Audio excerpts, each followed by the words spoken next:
Philippe Bonnecarrère pour le groupe Union centriste. Pour 8 minutes.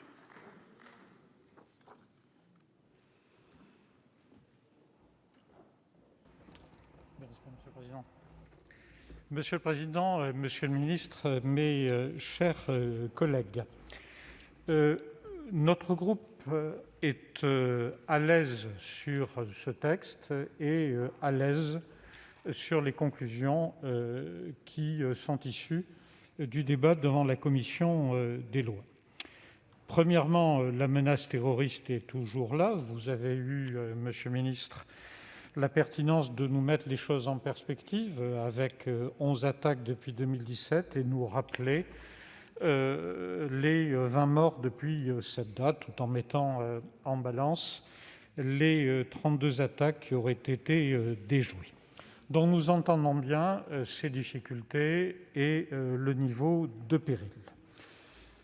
Nous avons pu, sur ce sujet, pour une fois, travailler sinon en anticipation, en tout cas largement en amont, puisque le texte de la loi de 2017 qui prévoyait cette durée d'expérimentation prévoyait également un suivi tout particulier du Parlement. Et vous avez, Monsieur le Ministre, rappelé la communication régulière par vos services des éléments sur la mise en œuvre sur l'ensemble du territoire de ces mesures.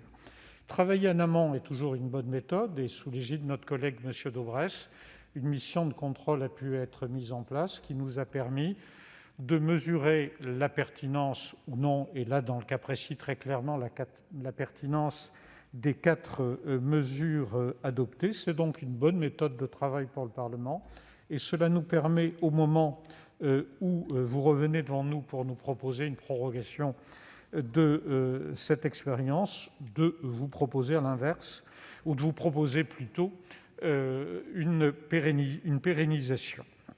Cette pérennisation nous paraît souhaitable pour les 4 mesures, dont par ailleurs l'utilisation est faite aujourd'hui de manière tout à fait homéopathique, puisque quand par exemple vous avez fait référence aux 330 mesures dites de Micas, Monsieur le Ministre, nous sommes pour l'essentiel sur des mesures qui sont intervenues dans la foulée de la loi de 2017, nous sommes aujourd'hui sur une utilisation très raisonnable. Et vous avez évoqué 60 mesures qui étaient encore en vie. Donc nous pensons que ces 4 mesures utilisées qui correspondent à des besoins de la pratique qui sont très contrôlés juridiquement, qui ont passé l'aval du Conseil constitutionnel, nous pensons souhaitable effectivement d'en assurer la pérennisation. Notre groupe n'est pas opposé aux mesures très précises qui ont été ajustées et qui figuraient dans les propositions de la mission de contrôle, avec l'extension de la fermeture aux lieux connexes lorsque il s'agit de lieux de culte où on a la preuve d'éléments de radicalisation, le renforcement de l'information des parquets sur les autorisations prises par les préfets nous paraît plutôt une bonne manière. Quant à l'élargissement de la possibilité de saisir les moyens informatiques lors des perquisitions, nous savons que c'est effectivement un sujet. Reste donc finalement la question qui a été posée préalablement avec votre souhait, Monsieur le Ministre, de maintenir une prorogation au 31 décembre 2021 de cette expérience et de ne pas retenir notre proposition d'inscrire les éléments dans le droit commun. J'aurais tendance à vraiment rester sur la logique de notre commission des lois et à maintenir l'idée d'une consolidation du droit. D'abord parce que nous sommes déjà à 3 ans d'expérience. En quoi 4 années seraient de nature à changer notre regard sur ces mesures? Je suis un peu dubitatif. C'est un délai qui me paraît convenable. Deuxièmement, le bilan de ces mesures est un bilan robuste. Je ne vois pas très bien sur l'une ou l'autre de ces mesures où se situeraient les éléments de débat. Les choses me paraissent quand même plutôt apaisées. Et puis, il y a 2 motifs de fond qui conduisent notre groupe à privilégier la pérennisation à la prorogation sèche. La première, c'est notre préférence par l'utilisation du droit commun. Nous sommes en général très réticents à des mesures d'exception. La loi de 2017 avait fait l'objet de débats importants.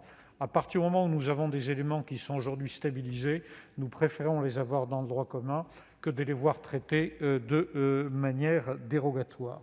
Le deuxième élément concerne la sérénité du débat public que vous avez appelé de vos voeux. Nous partageons bien sûr cet objectif. Nous nous permettons simplement d'observer qu'une prorogation au 31 décembre 2021 signifie que nous aurions un débat à l'automne 2021. Il me semble que le calendrier électoral sera assez chargé et en tout cas que l'élection majeure dans notre pays sera dans tous les esprits. Et pour le coup, nous pourrions craindre qu'il y ait un manque de sérénité et que ce sujet devienne instrumentalisé dans le débat national. Sur la question des algorithmes, nous avons par contre suivi votre proposition de nouveaux délais. D'abord parce qu'il y a effectivement un travail d'évaluation à faire. J'ai pris la peine de lire le rapport dit d'évaluation au 30 juin 2020, qui est donc très récent, qui est antérieur à la décision de la Cour de justice de l'Union européenne, qui est un rapport en réalité extrêmement technique, qui explique comment ont été sélectionnés les 3 algorithmes, qui exprime un certain nombre de demandes, notamment sur les données IP et les données URL. Il est clair que là, les choses ne sont pas du tout stabilisées juridiquement et que les conséquences de l'arrêt de la CJUE, notamment au regard des demandes qui émanaient de vos services d'extension des données, parce que c'était bien ça qui est demandé dans ce rapport d'évaluation, fait que les travaux doivent être poursuivis et qu'à l'évidence, ces dispositions trouveront assez aisément leur place dans le texte de renseignement auquel le président Cambon faisait référence. Sur la question des libertés publiques, le groupe y est bien sûr extrêmement attaché. Nous avons quand même le sentiment qu'en matière de terrorisme, les choses sont maintenant bien bordées. Nous sommes heureusement, un segment tout à fait particulier. Nous ne sommes pas sur des atteintes générales aux libertés publiques. Et autant nous sommes donc extrêmement attentifs à la problématique des libertés publiques, autant sur ce sujet-là, nous n'avons pas le sentiment que le texte soit critiquable. C'est la raison pour laquelle je vous indiquais en préambule que notre groupe était à l'aise sur ces sujets et que s'il restait pour le ministère de l'Intérieur ou pour le gouvernement au sens large des points de discussion dont nous n'avons pas appréhendé quel en serait précisément le détail, comme l'a suggéré Alain Richard, il me semble que les jours dont nous disposons avant l'examen en CMP sont de nature à permettre de lever les dernières difficultés et de pouvoir ainsi aller directement à une pérennisation dans les conclusions de sérénité auxquelles vous avez aspiré. Merci, chers collègues, de votre attention. Merci, chers collègues. La parole est désormais à monsieur